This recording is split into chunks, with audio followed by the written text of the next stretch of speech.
नमस्कार. आज 1 डिसेंबर कार्तिक अमावस्या. आजच्याच दिवशी प्रभू श्रीरामांनी अर्जुनाला गीता कथन केली.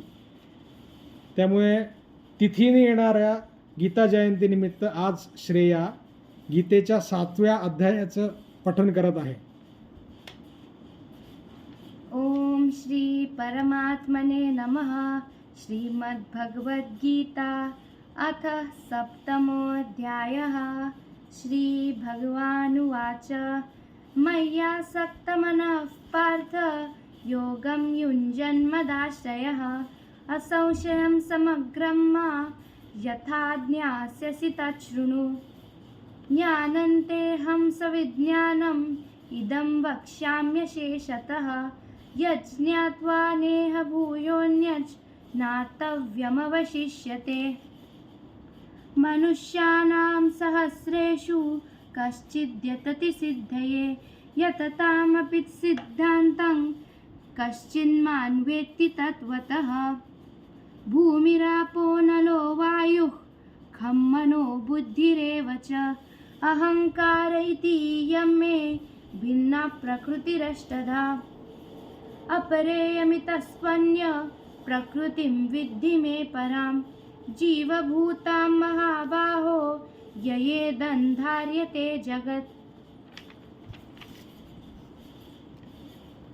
एतद्योनीनि भूतानि सर्वाणि इत्युपधारय अहं कृत्स्नस्य जगतः प्रभवः प्रलयस्तथा.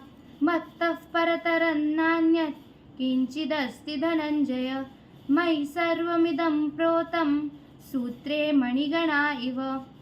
रसोऽहमप्सु कौन्तेय प्रभास्मि शशिसूर्ययोः.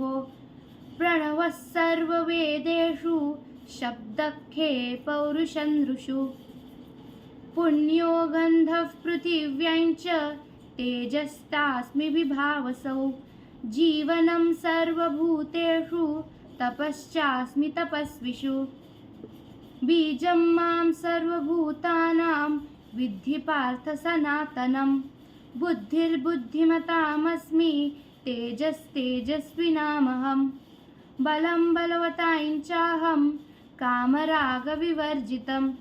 धर्माविरुद्धो भूतेषु कामोऽस्मि भरतर्षभ. ये चैव सात्विका भावा राजसास्तमसाश्च ये मत्त एवेति तान् विद्धि न त्वहन्तेषु ते मयि. त्रिभिर्गुणमयैर्भावैरेभिः सर्वमिदं जगत् मोहितन्नाभिजानाति मामेभ्यः परमव्ययम्. देवी ह्येषा गुणमयी मम माया दुरत्यया. मामेव ये प्रपद्यन्ति मायामेतान्तरन्ति ते. न मां दुष्कृतिनो मूढाः प्रपद्यन्ते नराधमाः.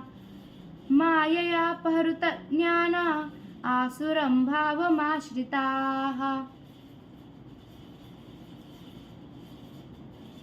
चतुर्विधा भजन्ते मां जनाः सुकृतिनोऽर्जुन. अर्थो जिज्ञासुरर्थार्थी ज्ञानी च भरतर्षभ. तेषां ज्ञानी नित्ययुक्त एकभिर्युक्त विष्यते. प्रियो हि ज्ञानी ज्ञोत्यर्थम् अहं स च मम प्रियः. उदारा सर्व एवैते ज्ञानी त्वात्मैव मे मतम्. आस्थितः स हि युक्तात्मा मामेवानुत्तमां गतिम्. बहूना जन्मनामन्ते ज्ञानवान् मां प्रपद्यते. वासुदेवः सर्वमिति स महात्मा सुदुर्लभः. कामैस्तैस्तैः श्रुतज्ञानाः प्रपद्यन्तेऽन्यदेवताः. तन्तन्नियममास्थाय प्रकृत्या नियतस्वयाः. यो यो यां यां तनुं भक्तः श्रद्धयार्चितुमिच्छति तस्य तस्याचलां श्रद्धां तामेव विदधाम्यहम्. सतया श्रद्धया युक्तस्तस्याराधनमीहते. लभते च ततः कामन् मयैव विहितान् हितान्. अन्तवत्तु फलं तेषां तद्भ्यवत्यल्पमेधसाम् देवान् देवयजो यान्ति मद्भक्ता यान्ति मामपि अव्यक्तं व्यक्तमापन्ना मन्यन्ते माम बुद्धयः परं भावमजानन्तो ममाव्ययमनुत्तमम् नाहं प्रकाशः सर्वस्य योगमाया समावृतः मूढो यान्नाभिजानाति लोको मामजमव्ययम्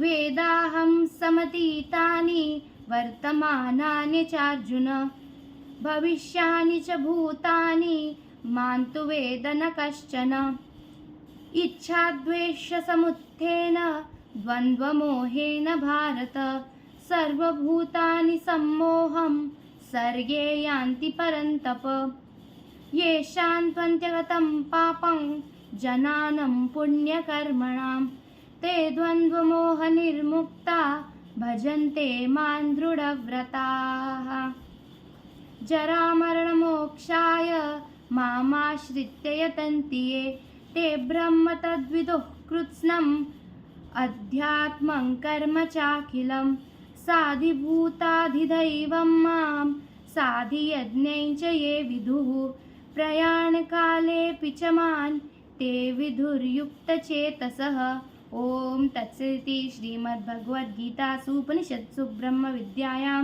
योगशास्त्रे श्रीकृष्णार्जुनसंवादे ज्ञानविज्ञानयोगो नाम सप्तमोऽध्यायः। ॐ श्रीकृष्णार्पणमस्तु। धन्यवाद.